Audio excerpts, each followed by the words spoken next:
El 7 de febrer de 1988 mor al seu pis del carrer Hermanos Becker de Madrid la que va ser primera dama d'Espanya durant més de 36 anys.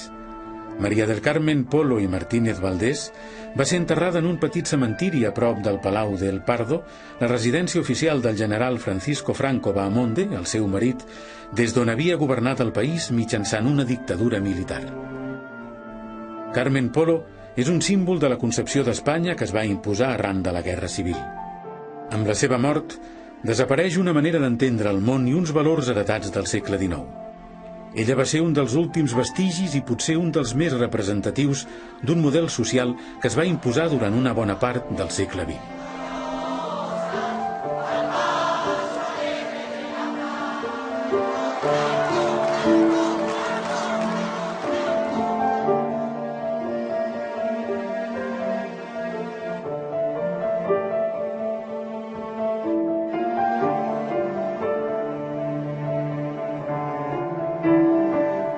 Carmen Polo, la señora de Meirás.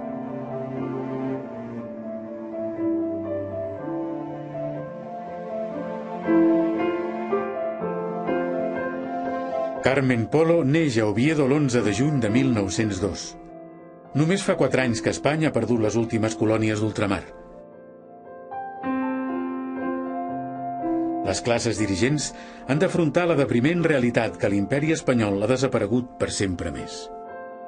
Vencida en más de un sentido de la palabra, no solo por las armas, sino por la conciencia de repente de que nosotros estamos en un país mínimo, un país que hay que defender, una vida que hay que defender.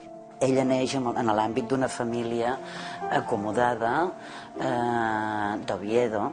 Quan parlem d'Oviedo és important assenyalar-ho per la importància que aleshores tenia aquesta, com tantes altres d'Espanya, capital de província.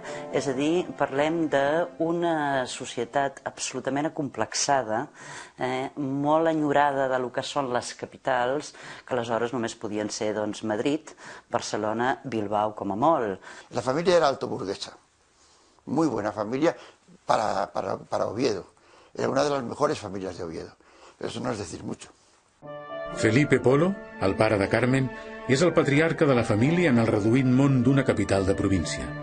És el prototipus d'home liberal il·lustrat del segle XIX. I antimilitaristes en el sentit convencional del tema, no li agradaven els militars, no? Vull dir que això moltes vegades gent liberal, però que tenia bona posició econòmica, podia compartir un criteri amb l'altre, no? Queda vidu molt aviat i els fills van a col·legis bons, etc. Els trets característics de la Carmen Polo és que ja de joveneta la veiem amb un gran caràcter, amb una gran personalitat, una persona ambiciosa. Hay bastante misterio sobre el tema de la niñez de Carmen Polo. Evidentemente, la tía, su tía que le crió, parece que fue bastante estricta, muy católica. Mi impresión es que su padre le prestó bastante poco caso.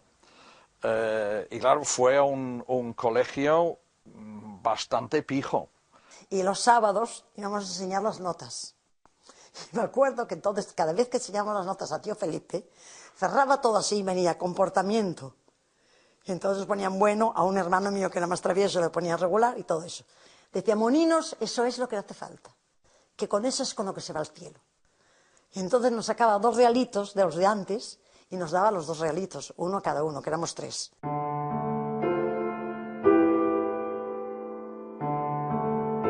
En el solar on hi havia el col·legi en què Carmen Polo va estudiar, ara hi ha un centre comercial.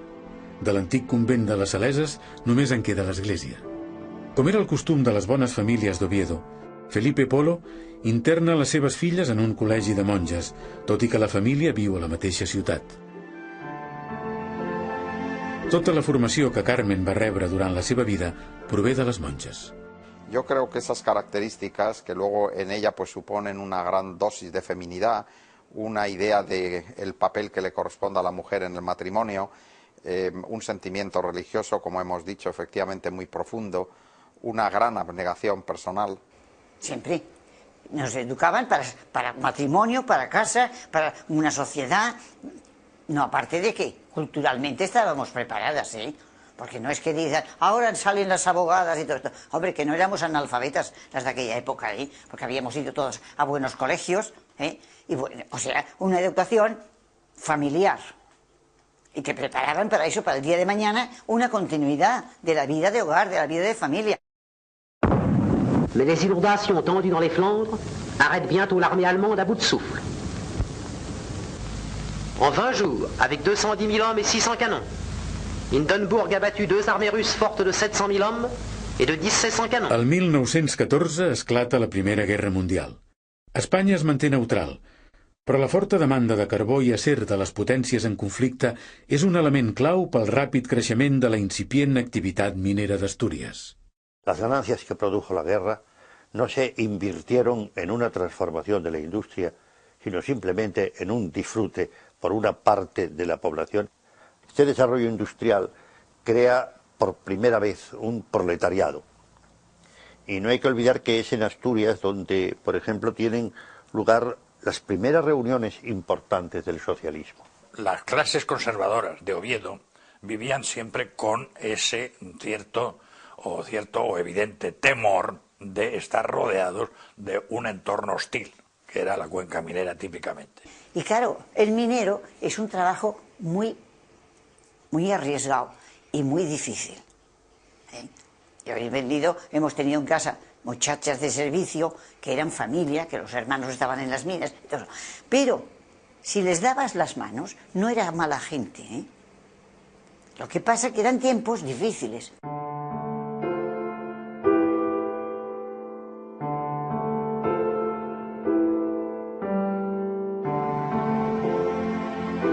Són temps en què els conflictes laborals s'estenen. La nova situació econòmica ha fet créixer les diferències socials, però l'alta societat tancada i elitista d'Oviedo viu al marge de la realitat.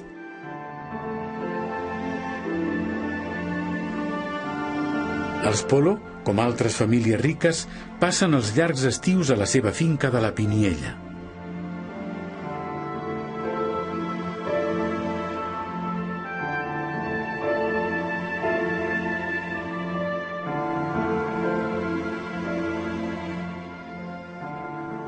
Eran familias conocidas, porque como le digo, ellos eran parientes también de todos los Bereterras y Canillejas. O sea, gente que en Oviedo pues tenían los chalés en la calle de Uría y eran los que realmente componían la alta sociedad que se dice. Era una sociedad incestuosa, todos eran parientes, amigos desde luego, pero casi todos eran parientes más o menos lejanos. Vivían en terreno conquistado. Y estas familias pues eran las que, después de las autoridades, dijéramos, las más rebelantes, claro.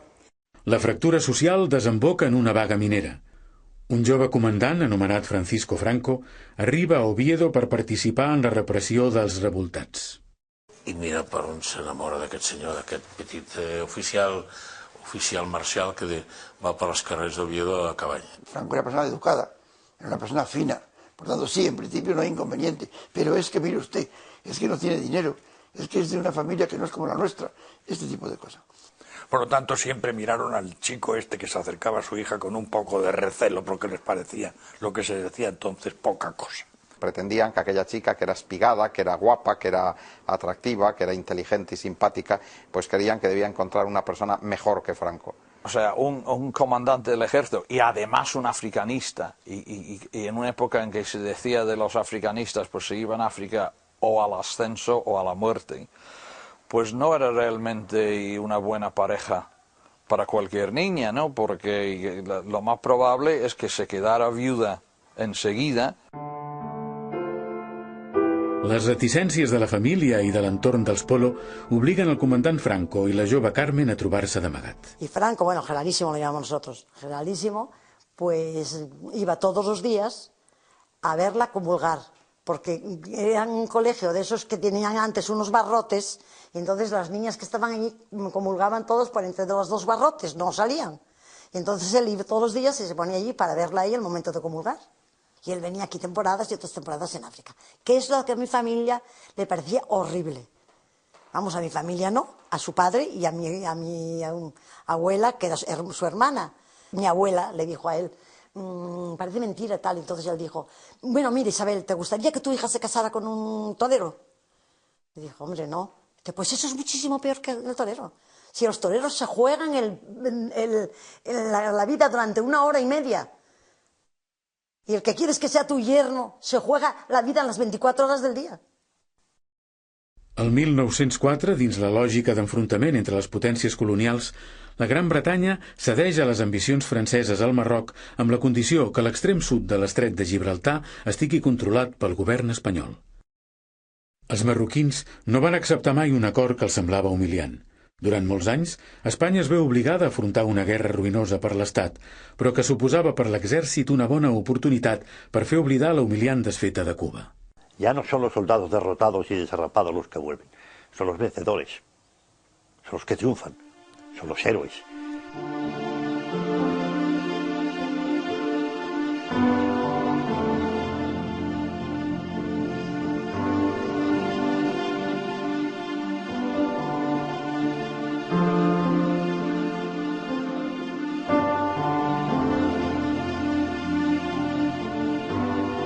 La Guerra d'Àfrica és un bon destí per un oficial amb ganes d'ascendir ràpidament. Franco havia arribat a l'Àfrica el 1912 com un jove tinent acabat de sortir de l'Acadèmia d'Infanteria. El 1923, poc abans de casar-se, obté el grau de tinent coronel i és nomenat gentil hombre de càmera pel rei Alfons XIII. Tots els seus nomenaments es produeixen per mèrits al camp de batalla.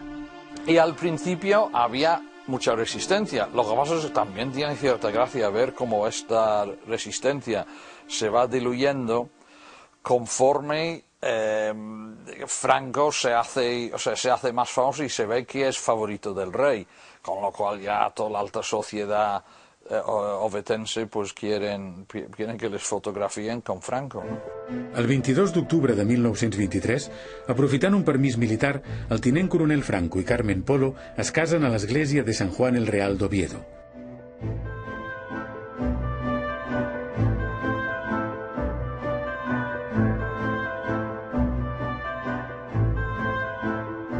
En l'acte matrimonial consta l'apadrinament del rei Alfons XIII i la reina Victòria Eugènia, representats pel general Losada. Carmen Polo es casa amb el militar més famós del moment.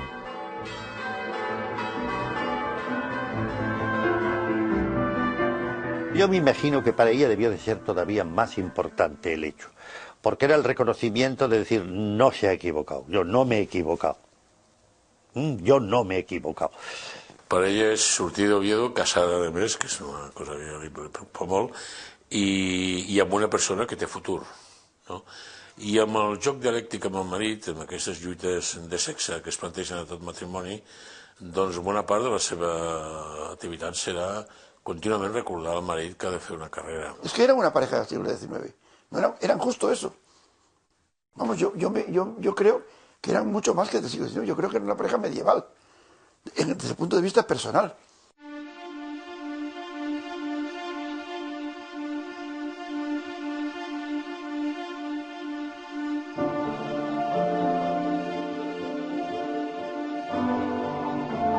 Als anys 20 la situació política es complica. L'impopular i costós conflicte al nord d'Àfrica i l'augment de la tensió social provocada pel desenvolupament dels moviments obrers forcen el rei Alfons XIII a confiar el poder al general Primo de Rivera. La dictadura militar soluciona el problema de la campanya d'Àfrica, però no pot impedir que el republicanisme s'estengui entre les classes populars que veuen la monarquia com una institució aliena als seus problemes i molt allunyada de la realitat. Durant aquests anys, Franco continua acumulant ascensos i condecoracions. Franco socialmente pues no tenía muchos dotes, ¿no? O sea que no era divertido, no era elegante, un hombre que parece una pelota de tenis, pues tampoco... Entonces en eso ella sí tenía buenos modales, sabia moverse en alta societat, etcètera, etcètera, etcètera, no? Per tant, la seva funció és tractar de cultivar aquest personatge culturalment, ensenyar-li el que és la vida de societat perquè ell mateix representi allò que ella vol que representi. Franco experimentó el acicate de las ambiciones de doña Carmen. Y ese acicate es el que a ella le hacía decirle muchas veces: ¿y por qué te dejas que otro avance en el escalafón cuando tú tienes más mérito? Al 1928, el general Franco, cada vegada més ben relacionat amb el poder, és nomenat director de l'Acadèmia General Militar de Saragossa. Però el 14 d'abril de 1931, després d'unes eleccions municipals en què les opcions republicanes guanyen clarament, es proclama la República a tot Espanya. El rei Alfons XIII marxa a l'exili. Es redacta una Constitució oberta, moderna i progressista i s'estableix el sufragi universal que dona per primera vegada el dret de vot a les dones. La nova situació trenca les expectatives del general Franco. La República tanca l'Acadèmia Militar i es converteix en una amenaça per la seva carrera. Franco manté una obediència distant amb el nou poder. Mentrestant, la convulsió social provoca el pànic de les classes privilegiades. Quemando iglesias, matando gente, que tenía 18 años y amigos que estábamos en Madrid y salíamos a pasear y un día no me llegaba uno y decían es que lo mataron. Era así como vivíamos. Había que verlo para saberlo.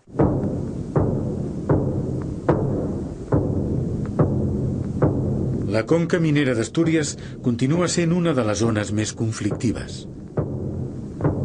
El 1934 es produeix una nova escalada de tensió social que provoca un altre aixecament obrer. Oviedo viu una nova revolució i el general Franco és el responsable de dirigir la repressió.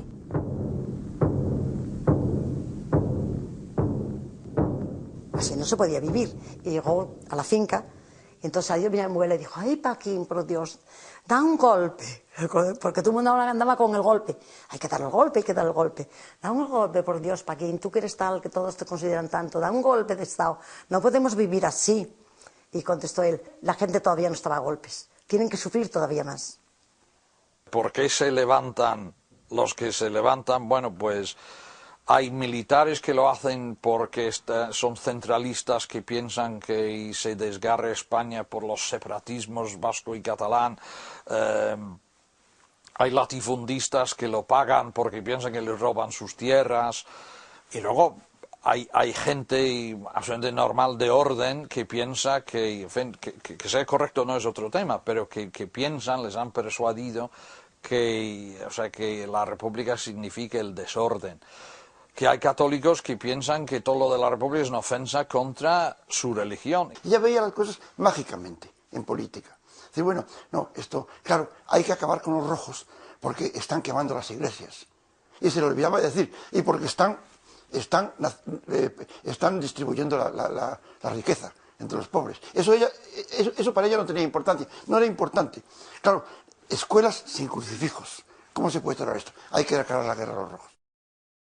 Finalment, el 18 de juliol de 1936, una part de l'exèrcit s'alça contra la República. Franco assumeix el comandament de les tropes del Marroc per posar-lo al servei de les forces rebels. Després d'unes hores d'incertesa i combats a tot el país, el cop fracassa gran part de la península. Les principals ciutats, com Barcelona, Bilbao, Madrid o València, continuen lleials a la República. El govern legítim es manté en el poder gràcies a l'acció dels sindicats i agrupacions obreres que fan front a l'exèrcit revoltat. Si su mujer hubiera sido una mujer de una normalidad, de una aceptación de la personalidad y del nivel de su marido, probablemente hubiera debido estar junto a él, puesto que él se estaba jugando la carrera y tal vez la vida. Sin embargo, ella se escapó muy tranquilamente hacia Francia para ponerse a buen recaudo por si las cosas iban mal y fallaba el movimiento. Franco no tenía secretos para su mujer, pero tampoco era hombre de comunicar a su mujer los planes de combate, vamos a ver. No, era un profesional del ejército. Ahora, cuando había naturalmente asuntos trascendentales, sí se lo decía. Claro, cuando esto se convierte en guerra civil, Franco es el que lo ve más claro de todos. Y entonces dice, esta es mi oportunidad, esta es mi gran oportunidad. Él es el que dice, si esto durará 3 años, 3 años. Si hay que matar a media España, se mata. Y entonces él se convierte en el hombre que no desfallece, que reclama la ayuda de Alemania enseguida.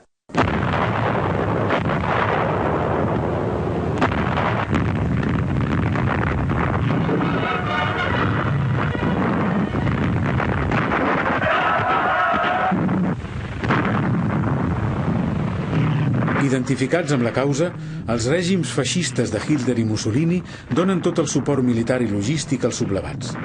El govern legítim, abandonat per les democràcies occidentals, només va obtenir l'ajut de la Unió Soviètica.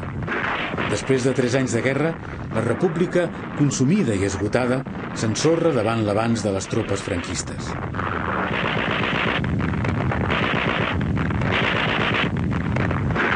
L'1 d'abril de 1939 és el final d'una època i el començament d'un règim que marcarà la història d'Espanya durant els següents 40 anys.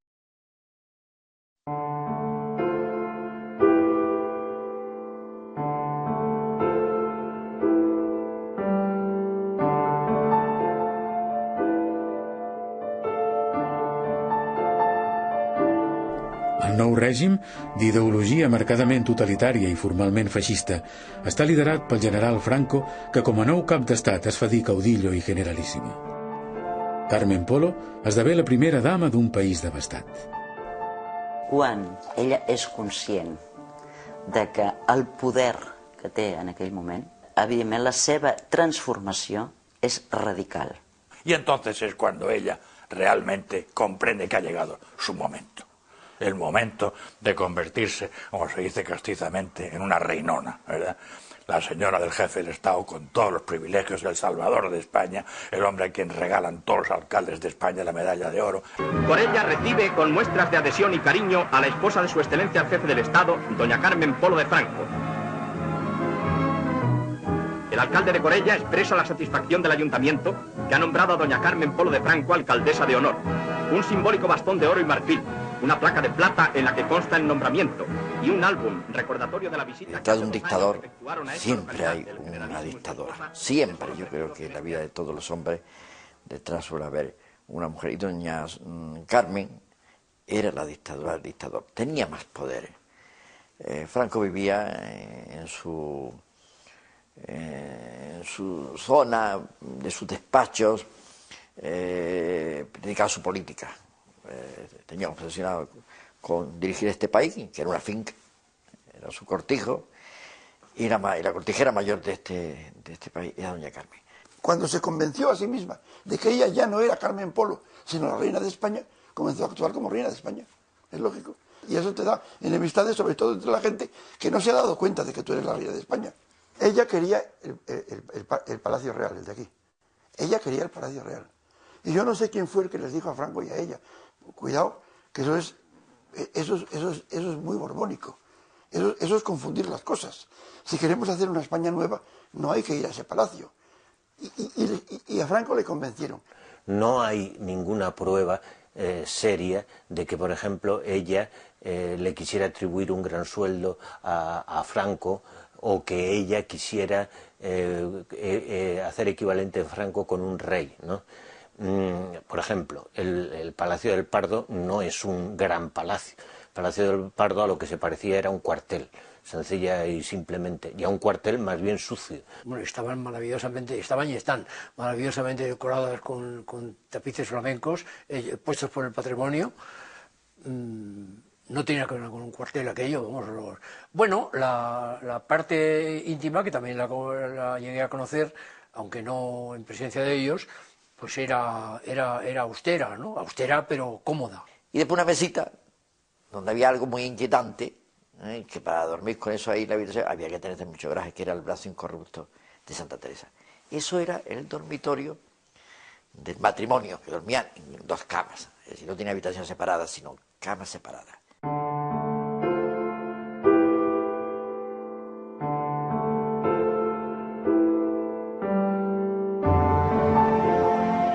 Des del Palau del Pardo, la família Franco governa el país. El règim franquista imposa el nacionalcatolicisme, un nou ordre en què la religió forma part de l'Estat. Totes les institucions, i també l'Església Catòlica, col·laboren activament en la repressió dels vençuts.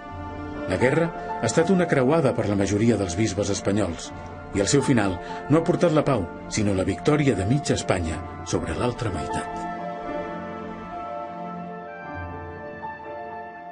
Dios era de derechas, y los santos y los ángeles estaban para defender la propiedad privada, y para defender las fincas, y para defender el bienestar y la absoluta falta de cosas que hacer.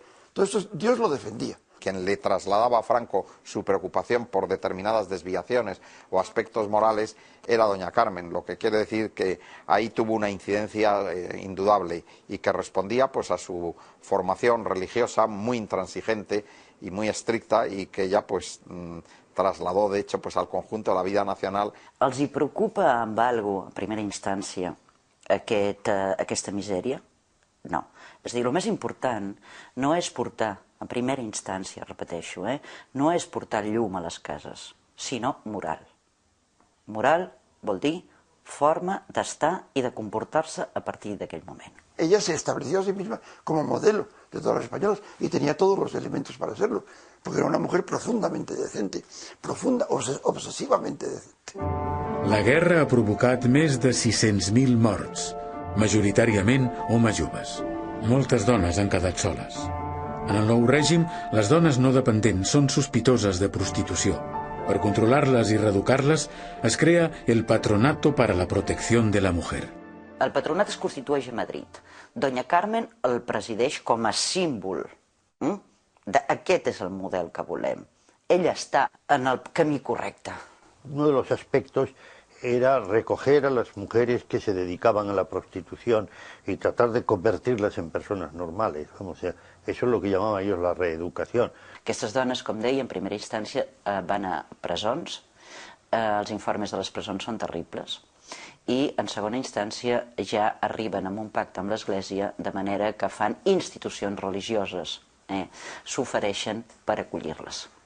Para ser una mujer decente, por lo menos tenías que ser viuda. O sea, tienes que tener un estatus. Sí, una mujer, lo ideal es que estuviese casada. Pero si no, bueno, por lo menos que esté viuda. Por la unidad, grandeza y libertad de España.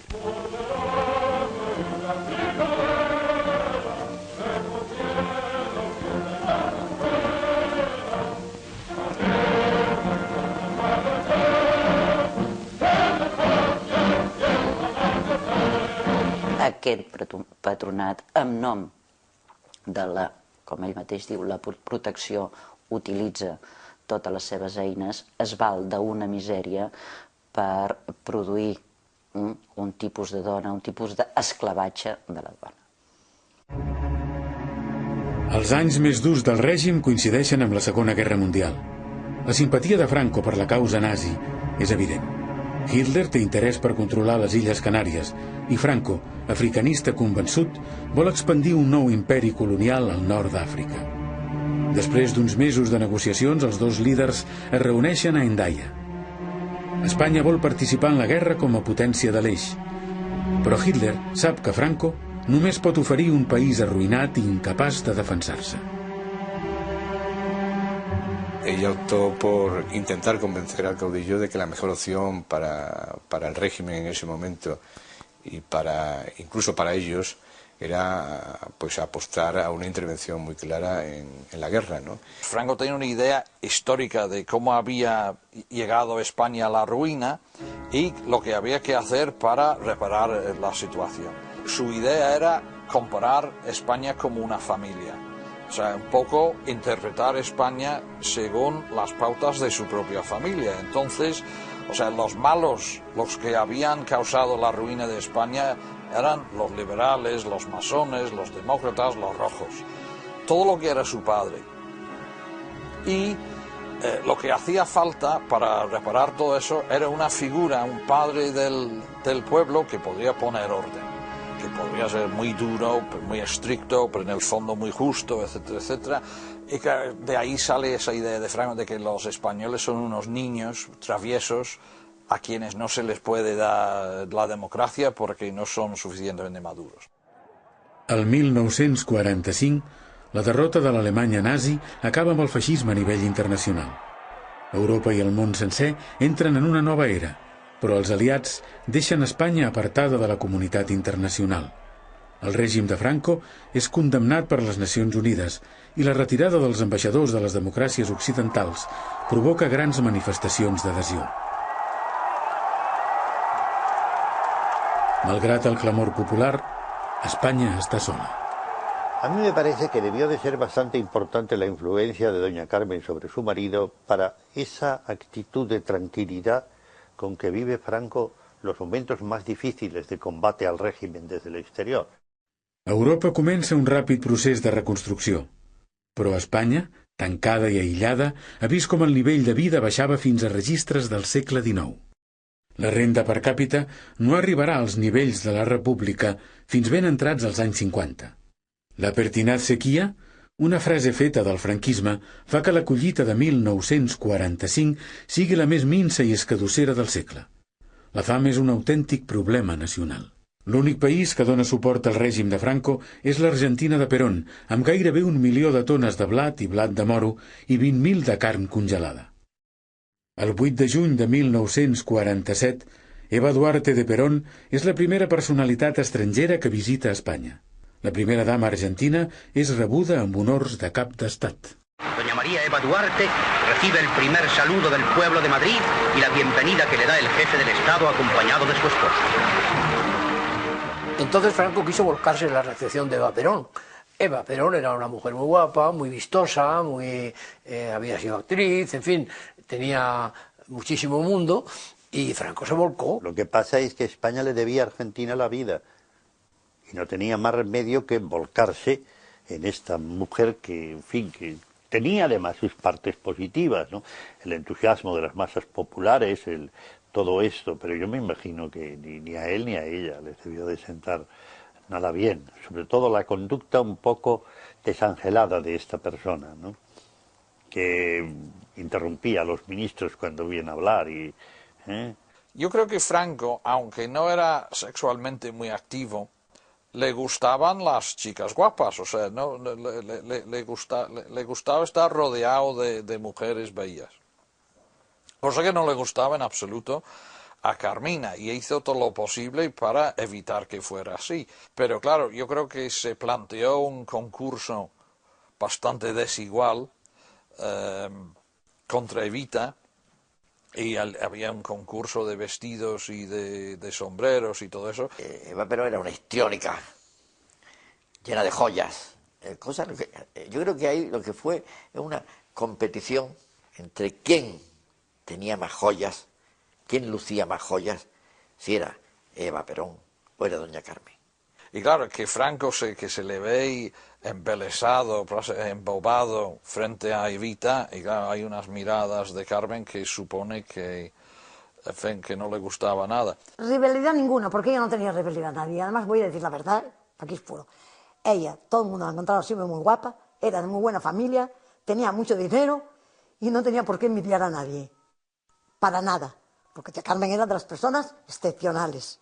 Y así la trataba la gente y así era. Pensar que en una visita tan comprometida como aquella, en que Franco se volcó personalmente, hizo que todo el mundo se volcara, fuera doña Carmen a meter la pata o a tener con ella momentos de...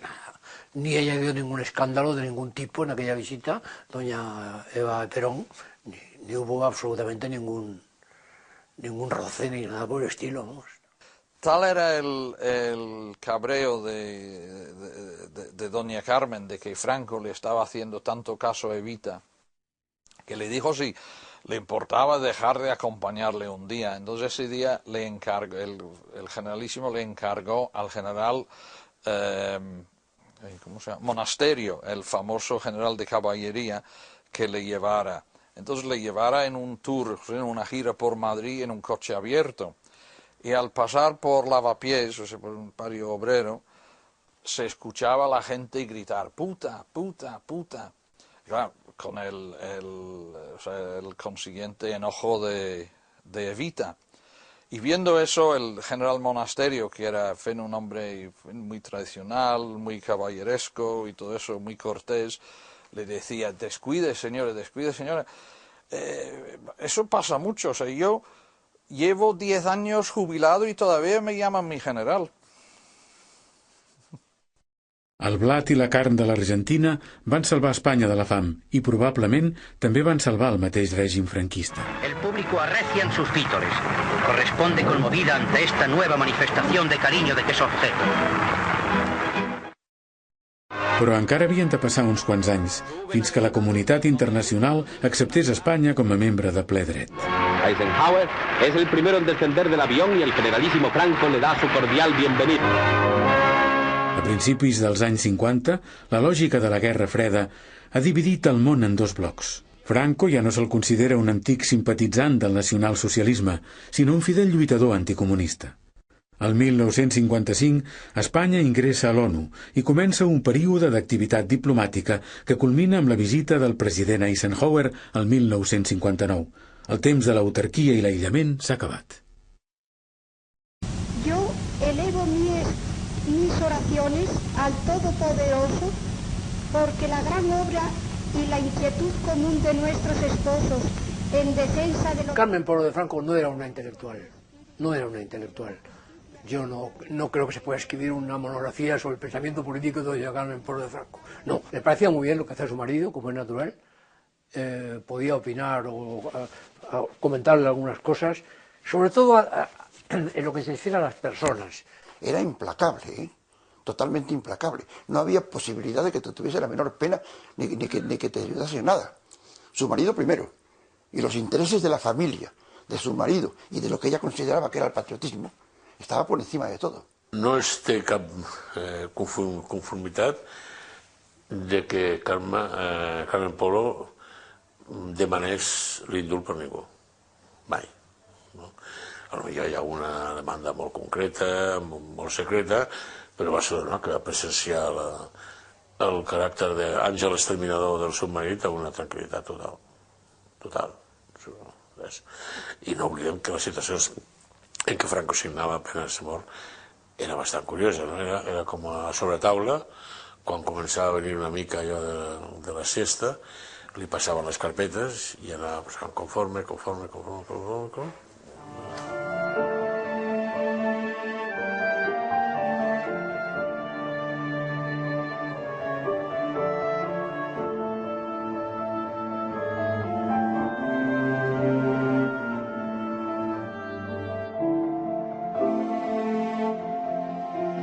Els anys d'incertesa han quedat enrere. El règim ja no perilla i els Franco poden gaudir del poder amb tranquil·litat. Franco, Carmen, la seva família i les seves amistats passen llargs estius al Pazo de Meirás, un palau del segle XIX que els hi ha regalat un grup de prohoms gallecs. La idea política de Carmen Polo es que ella se cree que Franco ha salvado España y todo el mundo le debe lo que sea que les regalen el Pazo de Meirás, la Casa Corní de La Coruña, en fin, lo que sea, o que los anticuarios de cualquier ciudad le tienen que dejar llevar las cosas sin pagar, porque claro, hay quien le ha persuadido de que se le debe cualquier cosa porque Paco ha salvado España. I a la seva tasca posterior, quan va ser la primera dama d'Espanya, una espècie d'urraca en català com és la garça, de garça de joieria, cercant joies per allà on podia, doncs indica que tenia una certa sensació que estava amb el seu feudo, que estava amb el seu cortijo i que podia tenir certs drets. Aquest amo de la finca és això, amo. Per tant, no hi ha res que sigui de la societat civil, a no ser que siguem simples cuidadors d'aquest cortijo, d'aquesta hacienda de l'amo. Per tant, és molt normal que Carmen Polo entrés a casa d'un gran antiquari, d'un gran joier, i el joier li posés a la seva disposició allò que volgués i més. Porque la Pinilla no se lo regaló a nadie, porque el Meirás se lo regalaron los gallegos. Pero aquí no fueron capaces de darle nada de nada, y lo pagaron todo ellos poco a poco.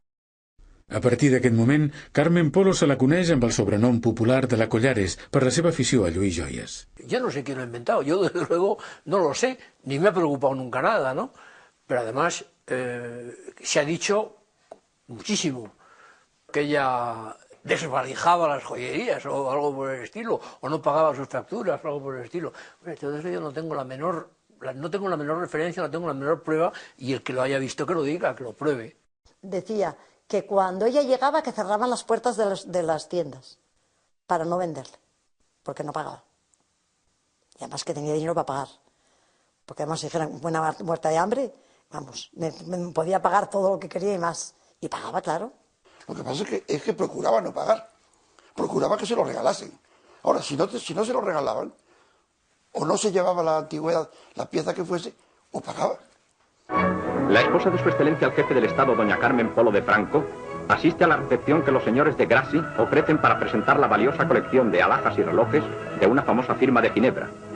Pero parece que ella, decía que me manden después la factura. Pero claro, quien mandaba la factura se arriesgaba a luego una inspección de Hacienda o algo así, ¿no? Con lo cual habían decidido que mejor era no cobrar. Aparte de que el jefe de la casa de entonces ya se decía que con la señora hay que tener un detalle. El detalle era pues, no cobrar. La vida privada de Carmen en aquests anys és un misteri per tothom. Nada, no tenía, si había tenido pequeña, después no tenía ninguna afición que pusiera ser divertida, nada. Ella tenía sus amigas, hablaba con sus amigas, pero ni jugaba, ni nada de eso. Le gustaba muchísimo, muchísimo, muchísimo la tertulia con sus amigas. I a més hi havia una camarilla de dones de militars del grup del Franco, també hi era la de Alonso Vega, que totes tenien un paper quasi de lobby de la lectura femenina de la situació i van intervenir moltes vegades. Ella se mantuvo como era casi hasta el final del franquismo, porque vivía en el Pardo, siempre veía a la misma gente, la gente le decía lo que ella quería oír. Y a Franco lo mismo, por supuesto, y a Franco también le pasó lo mismo.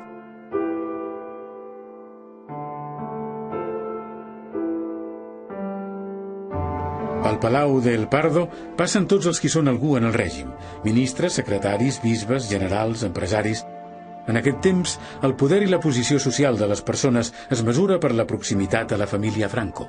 Llegaba un momento en que las conversaciones entre los franquistas eran conversaciones de idiotas, porque uno decía una cosa y el otro le contestaba lo mismo, porque los dos reflejaban la misma forma de ser.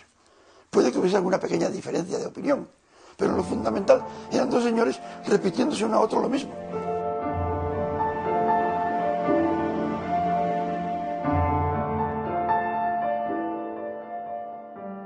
Para ella siguió el mundo siendo el mundo de una capital de provincias donde los ricos eran ricos y los pobres eran pobres, y cada cual estava en su nivel i devia de no moverse d'allí. A principis de la dècada dels 60, Franco comença a plantejar-se la successió. Després d'uns anys de dubtes entre Joan de Borbó i el seu fill, finalment es decanta per aquest últim, el príncep Joan Carles, net d'Alfons XIII. Consciente de mi responsabilidad ante Dios y ante la historia, y valorando con toda objetividad las condiciones que concurren en la persona del príncipe don Juan Carlos de Borbón y Borbón, he decidido proponerle a la patria como mi sucesor.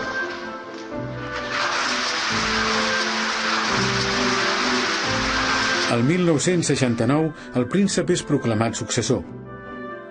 El futur rey ha de jurar los principios fundamentales del movimiento. Doña Carmen Polo era profundamente monárquica, se sentía muy halagada de conocer a los hijos de Alfonso XIII, tenía verdadera veneración por Alfonso XIII, que había sido padrino de su boda, y entonces cuando aparecieron por aquí los príncipes en el año 62, después de la boda en Atenas, doña Carmen se ocupó del alojamiento, del Palacio de la Zarzuela, de todo, bueno, se volcó con ellos, y doña Sofía intimó mucho con ella, tenía una gran confianza.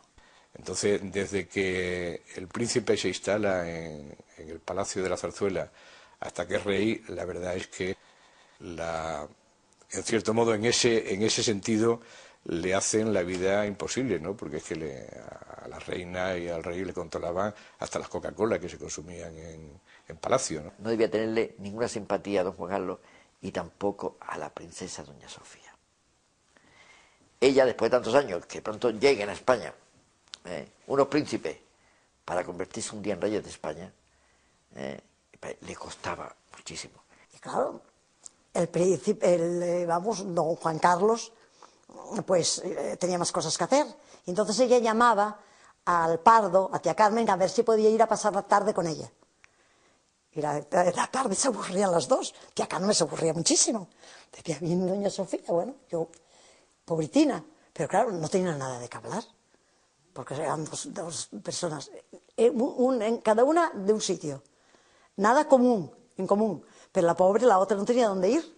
Los príncipes estaban bastante conformes con el trato que les daba Franco, pero en cambio estaban bastante amoscados y bastante, podríamos decir, dolidos con el trato que les daba doña Carmen, porque doña Carmen, cuando tenía una oportunidad de demostrarles que ellos estaban en segundo lugar y que serían reyes o no, dependiendo de lo que quisiera su marido, eso ella se lo hacía constar. Sí, ahí hay una circunstancia que efectivamente hace que ella empiece a tomar un protagonismo que no había tenido hasta entonces. En primer lugar, la decadencia física de Franco, y en segundo lugar, la boda de su nieta con Alfonso de Borbón.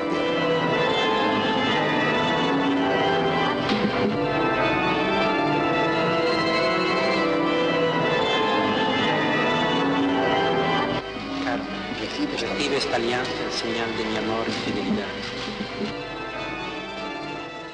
En este momento es cuando se arma el lío, es decir, cuando la nieta se casa con Alfonso de Borbón y hay una resistencia por parte de la familia real de reconocerle como miembro de la familia real, porque le tienen miedo a que pueda ser una alternativa dentro del camino de esto. Y yo creo que a partir de ese momento hay un distanciamiento, probablemente una ruptura. Pero el caso es que tanto él como ella estaban en la gloria al ver su nieta casarse con el nieto de Alfonso XIII, o sea que ya de entrada es algo importantísimo, ¿no? Para una mujer tan snob como Carmen Polo, eso es evidente que era algo tremendo, ¿no? Y aquello pues abre unas expectativas hasta entonces que no se habían reflexionado, y es que se podía conseguir en el futuro pues que la herencia de Alfonso XIII y la herencia de Franco unidas se pusiesen al frente de los destinos de España. Y tan es así que ella intrigó tremendamente con el marqués de Villaverde para que, una vez llevada a cabo la boda, Franco se volviese atrás de la designación de Juan Carlos como sucesor y nombrase a Alfonso de Borbón.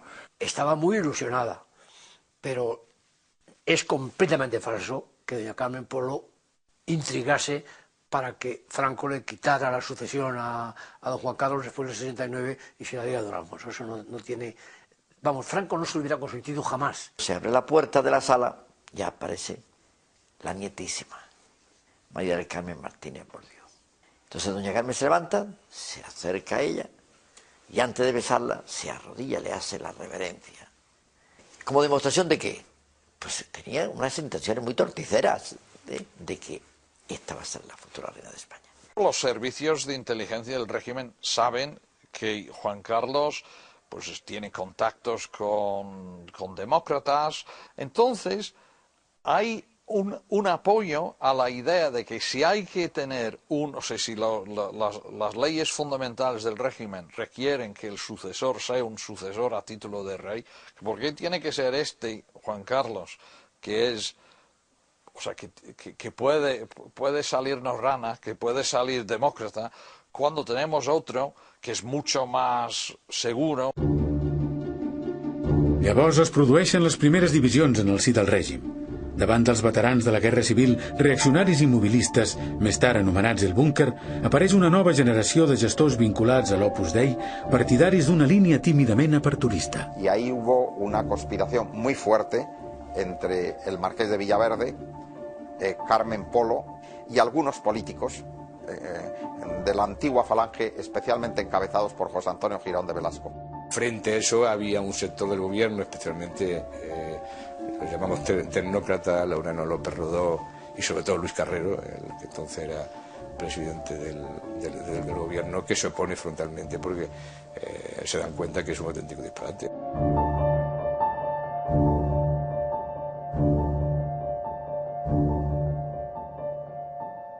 Però a primera hora del matí del 20 de desembre de 1973, després d'assistir a missa com cada dia, el president del govern, Luis Carrero Blanco, mor assassinat per la banda terrorista ETA. La potencia de la explosión fue tal que el automóvil voló por los aires, chocó en la cornisa superior de la residencia de los jesuitas y fue a caer dentro de un patio, quedando completamente destrozado.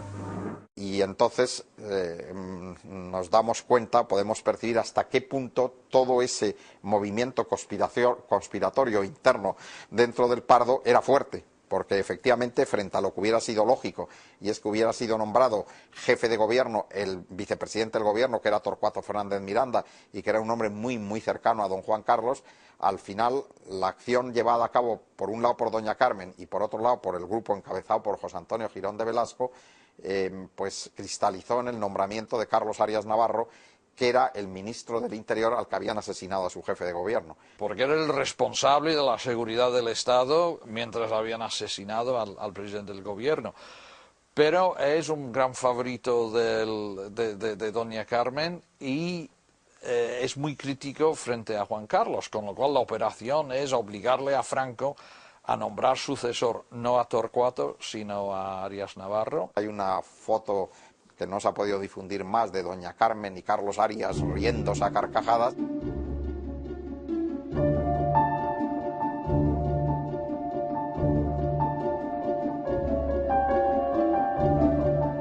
Que luego salieron juntos, bueno, pues sí, es natural que ella saliera junto con el nuevo jefe del gobierno designado.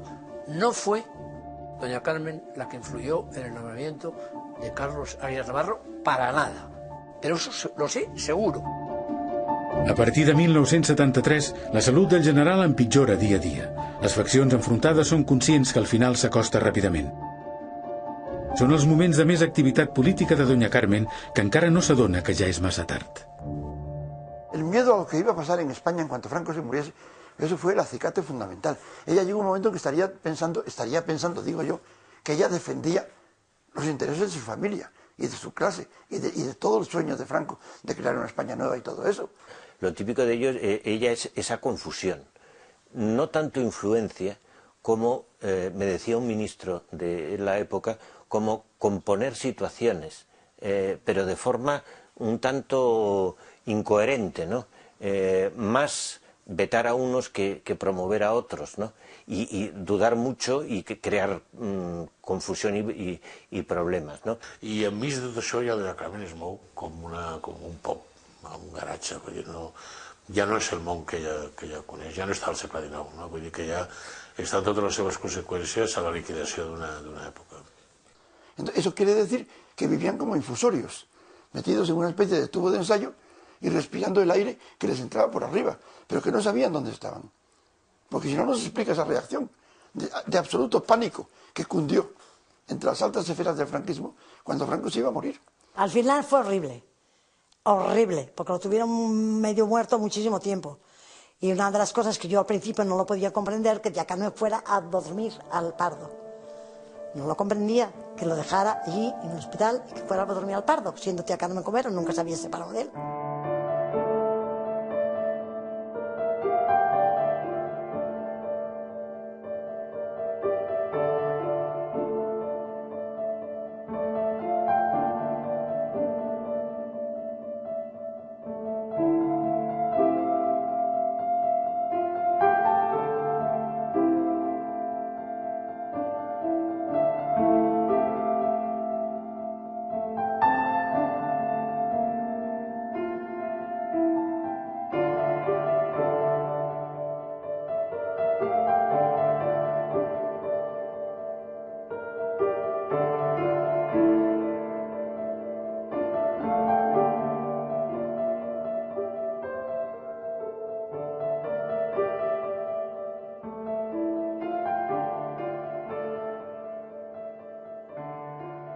Cuando el caudillo murió en la madrugada del 20 de noviembre, él estaba solo en la clínica. Y yo acudí de nuevo a la clínica como ministro que era, y doña Carmen estaba allí ya, como era natural. Pero yo no recuerdo haber visto ninguna de estas exclamaciones o estas rupturas del buen comportamiento que algunas mujeres españolas han buscado siempre como excusa para desahogarse, ¿verdad? No, ella, todo lo que podía ella sentir, lo llevaba dentro.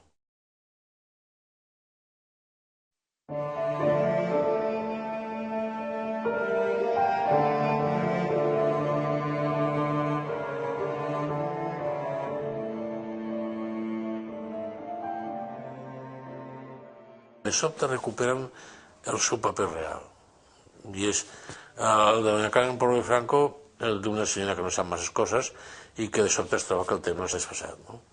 Però com li hagués passat al 90% de qualsevol altres persones. O sigui que el seu pas pel poder no la va modificar per res. Era la mateixa persona.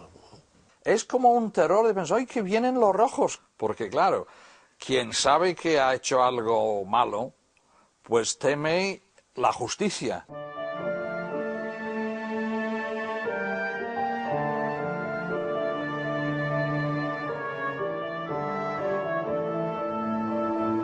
A primera hora del matí del 31 de gener de 1976, 3 mesos després de la mort de Franco, Carmen Polo, emparada per algunes desenes d'incondicionals, deixa per sempre el Palau del Pardo i es trasllada a un pis del centre de Madrid. Allà viurà fins al dia de la seva mort, el 1988.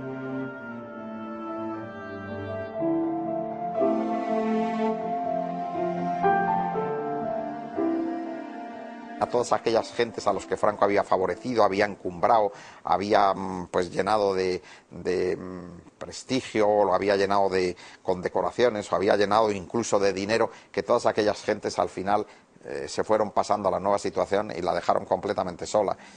Pues eso es una realidad que sin duda alguna le tuvo que producir un dolor inmenso. Traicionada por el pueblo, traicionada por el ejército, traicionada por la burocracia. Pero yo, por ejemplo, en una ocasión, con un amigo mío hicimos una lista de los visitantes que fueron a verla a Hermanos Becker durante un año. Y todos eran grandes capitostes franquistas que ya no eran nada, que estaban jubilados, retirados, que iban allí a quejarse con ella de lo mal que iba todo. Des del pis del carrer Hermanos Becker, doña Carmen és un mut testimoni de l'arribada de la democràcia i d'una transformació social sense precedents en la història d'Espanya. Le aconsejaron que no leyera demasiado la prensa y que no viera demasiado la televisión, porque no inmediatamente, pero sí pronto empezaron, claro, algún tipo de críticas respecto del general Franco, que a ella, como es natural, pues no le caían bien, ¿no? Y cuando alguien le quería contar alguna cosa, según me dijeron, no me cuente usted, no me cuente usted cosas de lo que pasa ahora, porque yo no, porque eso me hace a mí sufrir mucho, y pobre Paco, si Paco viviera, ¿verdad? Expresiones de viuda, y además expresiones de viuda que de un hombre que ha creado un mundo del que no ha quedado nada, ¿verdad? Que ha salido todo como un castillo de arena, ¿verdad? Ahí de política no se hablaba para nada, para nada. Nunca hablamos de Adolfo Suárez, nunca se habló de nada. Yo fui la que dije yo, es que hayan consentido lo del comunismo, que fue el que trajo aquí todo, callada. Es el silencio, pero responde muy bien a la educación recibida. Mi etapa ha terminado y yo, por consiguiente, ahora estoy en esa especie de apéndice que no es otra cosa que la preparación para el término final, que es la muerte y nada más, vamos. Lo cual también es ejemplar, ¿eh? Es una mujer que podría haber influido para bien y no lo hizo. Yo creo que eso es lo peor que se puede decir de ella, que es una mujer que tuvo muchísima influencia y mucho poder sobre este hombre, que es un hombre superpoderoso y que pensaba que tenía el derecho de vida o muerte sobre sus conciudadanos, y fue un hombre tremendamente cruel, y ella, que yo sepa, no hizo nada para reprimirle. Y yo creo que eso es, digamos, la condena de la historia frente a Carmen Polo.